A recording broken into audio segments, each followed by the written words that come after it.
Dar vakar buvo pirmokai maži, su didelėm kuprinėm ant pečių.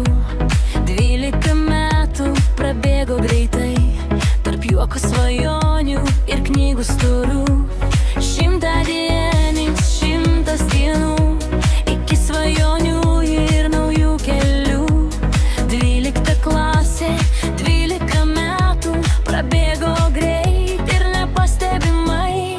100 dienų ir pakilsit aukštyn, kur laukia pasaulis platus. 12 metų, viena istorija, kuri liks amžinai atmintyje. 100 dienų ir pakilsit aukštyn, kur laukia pasaulis platus. 12 metų, viena istorija, kuri liks amžinai atmintyje. Kiekviena klasė tarsi namai, kiekviena mokytoja įstrigo širdyje. Egzaminai jau laukia arti, bet šiandien gali tiesiog būt jaunai. 100 dienų